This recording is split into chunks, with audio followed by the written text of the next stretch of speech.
السلام علیکم ناظرین سے گزارش ہے مکمل قسط ضرور دیکھیں، یقیناً آپ کو پسند آئے گی۔ ہند نے تماشے کا پورا انتظام کر رکھا تھا۔ اس کے اشارے پر 40 کمسن لڑکے جن کے ہاتھوں میں برچیاں تھیں دوڑتے اور چیختے چلاتے ہوئے تماشائیوں میں سے نکلے اور خبیب کے ارد گرد ناچنے اور چیخنے چلانے لگے۔ دو چار لڑکے برچیاں تانے ہوئے خبیب تک جاتے اور برچیاں تول کر خبیب پر وار کرتے، لیکن خبیب کو غزنت پہنچائے بغیر ہاتھ روک لیتے۔ خبیب بدکتے اور نعرے لگاتے، میرا خدا سچا ہے اور محمد خدا کے رسول ہیں۔ چند اور لڑکے اس طرح برچیاں تان کر ان پر ہلہ بولتے جیسے خبیب کے جسم کو چھلنی کر دیں گے، لیکن وار کر کے وار روک لیتے۔ خبیب کے بدکنے پر تماشائیوں کا ہجوم داد و تحسین کے نعرے اور کہکے لگاتا۔ لڑکوں کا یہ کھیل کچھ دیر جاری رہا۔ اس کے بعد لڑکوں نے یہ طریقہ اختیار کیا کہ برچی کا وار بڑی زور سے کرتے، لیکن خبیب کے جسم پر اتنا سا وار لگتا کہ برچیوں کی انیاں کھال میں ذرا سی اتر کر پیچھے آ جاتی۔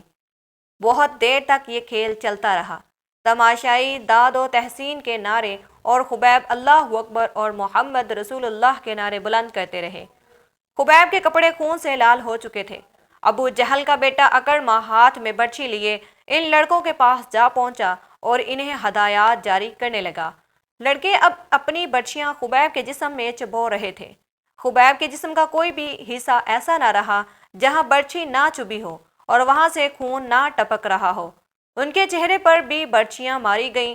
جب بہت دیر گزر گئی اور لڑکے ناچ ناچ کر اور برچیاں چبو چبو کر تھک گئے تو اکرمہ نے لڑکوں کو وہاں سے ہٹا دیا۔ خبیب خون میں نہائے ہوئے تھے اور ابھی زندہ تھے، ہر طرف دیکھ رہے تھے۔ ان کے نعروں میں کمی نہیں آئی تھی۔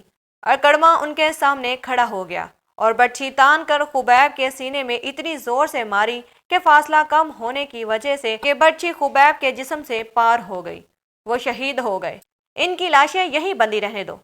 ہند کی گرجدار آواز سنائی دی، اب کئی دن ان کی لاشوں کے گلنے سڑنے کا تماشا دیکھتے رہو۔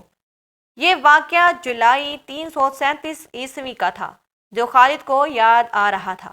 اس نے اپنے دل میں درد کی ٹیس محسوس کی۔ خبیب اور زید کے قتل نے قریش کے سرداروں میں اختلاف کا بیج بو دیا تھا۔ جس طرح ان دو مسلمانوں نے آخری وقت نماز پڑھی اور اسلام سے نکل آنے پر موت کو ترجیح دی تھی، اس نے قریش کے کئی سرداروں پر گہرا اثر چھوڑا تھا۔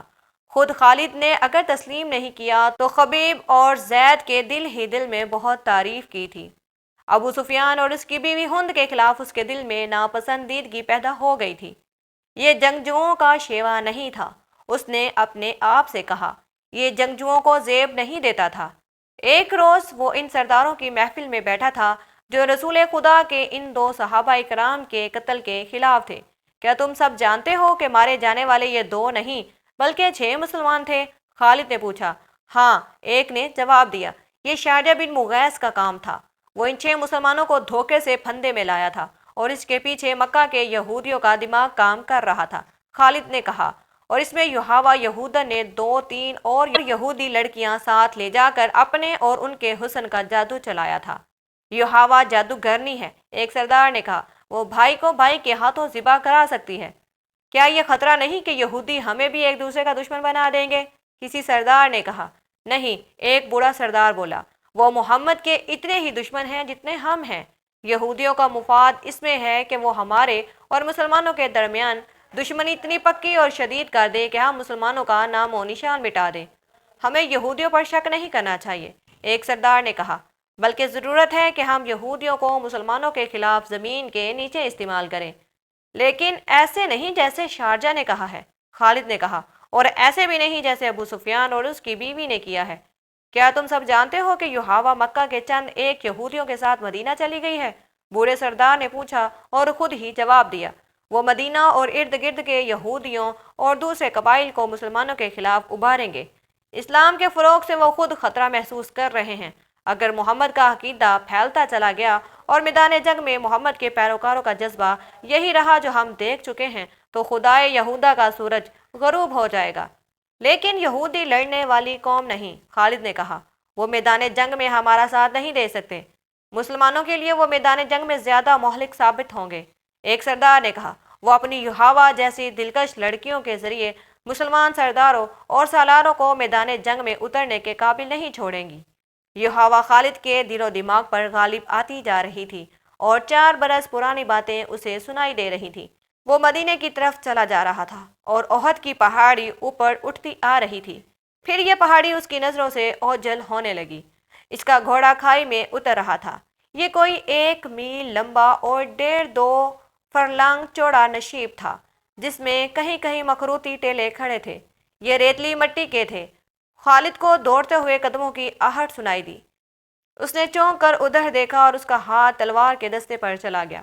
وہ 4-5 غزال تھے جو اس کے نیچے دوڑتے جا رہے تھے۔ کچھ دور جا کر ایک غزال نے دوسرے غزال کے پہلو میں ٹکر ماری، پھر دونوں غزال آمنے سامنے آ گئے اور ان کے ساتھ ٹکرانے لگے۔ دوسرے غزال انہیں دیکھنے رک گئے۔ ملتے ہیں نیکسٹ ایپیسوڈ کے ساتھ، تب تک کے لیے اللہ حافظ۔